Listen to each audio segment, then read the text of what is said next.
I want to take up some of the questions our viewers have sent across, and we invited questions for this interview on Twitter as well. And young people sent 2 questions, and they want to know from you, sir, that you've increased IT exemption limits by 20,000 rupees, but people are saying that that means that there's a tax saving of about 2,000 rupees annually. Does Pranab da expect that all the ravages of inflation will get taken care of in a saving of 2,000 rupees?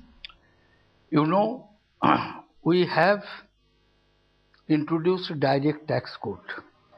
This is one piece of legislation which may be described as participative legislation.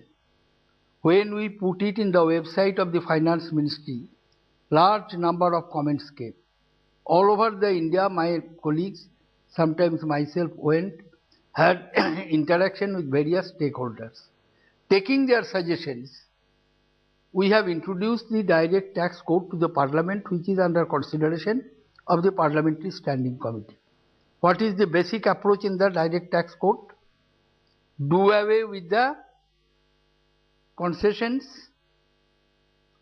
do away with the exemptions, reduce the tax rate, simplify the compliance rules, simplify the tax collections. That is the message which direct tax code gives, which is in the domain of the public knowledge for more than 2 years, and that is going to be introduced to be operative after the Parliament Standing Committee gives its recommendation and it is enacted in Parliament from April 2012. What I have done, I am aligning my direct tax rates towards the direct tax code, which is going to be operational from 1st April 2012. Keeping that in view, okay, I have done it. It is not a question of adjusting with the inflation. Inflation is to be treated separately, not by giving tax exemption. That is not the instrumentality. One final question. Pranab da spoke about a demographic dividend in this country because of the youth. Yet all your incentives, and this question comes from a viewer, he says, yet all your incentives are for old people. No. Old people, I have given some concessions for the those extremely old people, 80 years and above, for certain tax concessions because of certain reasons. And also I have reduced the age from 65 to 60 to bring uniformity, because in other laws, the old age benefits are given to the persons belonging to 60 years. Income tax, it was 65 years. So I have brought uniformity in it.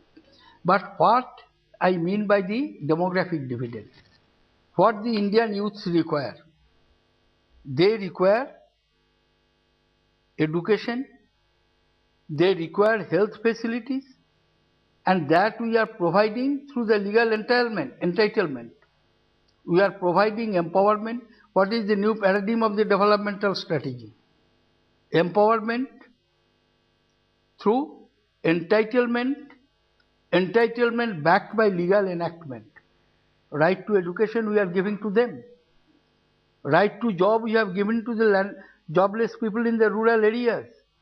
Right to information we have given to all. These entitlements to empower them. And what they require,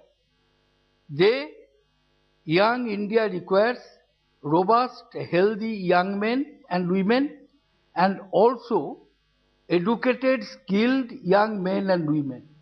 That's why we are emphasizing on skill development. By 2020, we are going to provide skill to 15 crore young people. Okay. And that is the empowerment which they will have, and that will give us the demographic dividends. Not by this concession of income tax or that concession in certain other areas.